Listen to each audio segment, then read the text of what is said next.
Welcome to Lost Knowledge with J. MacMingo Books. Episode 2. The Cape Canaveral Test Logs. In the archives of Cape Canaveral, among stacks of routine test reports and flight data, there is one log that doesn't fit. It's dated 1967, during the most heated years of the space race. Officially, it records a failed, unmanned rocket launch. Nothing special. Nothing worth remembering. But the handwritten note at the bottom tells a different story. It states that the vehicle returned intact hours after being presumed destroyed. Returned, not crashed. The fuselage was pristine, untouched, with no sign of re-entry damage or forced access. And yet, the typed log quietly notes there had been a person on board. The namespace is left blank, but in the margins, scribbled in pencil, are two words: Clark secured. No astronaut named Clark ever appears in NASA's official rosters. No ID badge, no payroll, no training logs. To history, she does not exist. And yet, some researchers whisper that her name was Logan Clark, a test pilot. Perhaps even the woman who should have been the first American in space. A ghost, erased from the program. One fragment of truth survives. A family photograph, donated to a small Florida museum decades later. In the picture, a young boy stands beside a woman in what looks like an early pressure suit. On the photo, faded ink reads, "Me and Mom, 1962.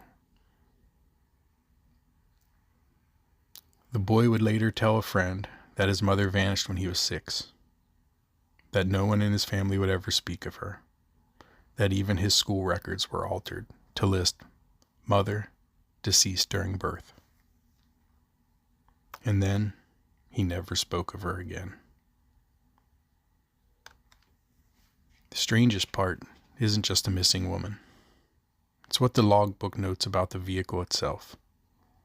NASA engineers describe the alloys as shifted, not melted, not stressed, shifted.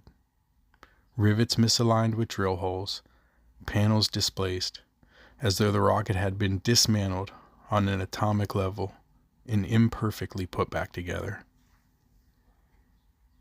Even stranger, onboard instruments showed no passage of time. The clocks stopped at launch. They resumed only the moment the rocket reappeared on radar. The explanation? None was given. The page was filed away, the test was marked failed, and the logbook was buried under thousands of others. But in the 1990s, a Freedom of Information request for weather data over the Cape accidentally included a single sheet of telemetry from that 1967 launch.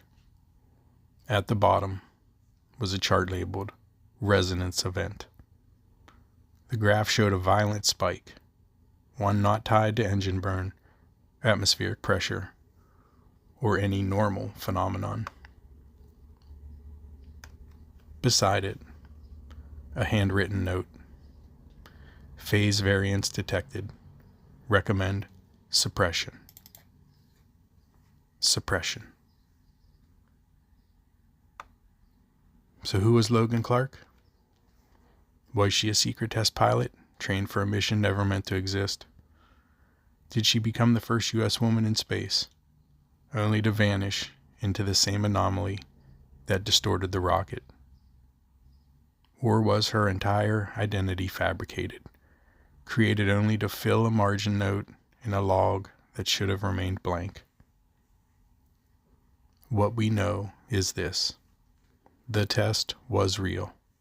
The logbook does exist, and the photograph of a woman in a pressure suit, signed by her son, still rests in a museum drawer, rarely seen. If the notes are true, Cape Canaveral didn't just launch rockets into orbit in 1967. For a brief, unexplainable moment, they tore open something far stranger. And a woman who should have gone down in history as America's first female astronaut may have just slipped through it. And if that's the case, we have to ask, what else did NASA discover? And what else has been suppressed from our history? This has been Lost Knowledge with J. Mingo Books. Thank you. Please like, share, and subscribe, and let's get that algorithm bumping. See you again next time.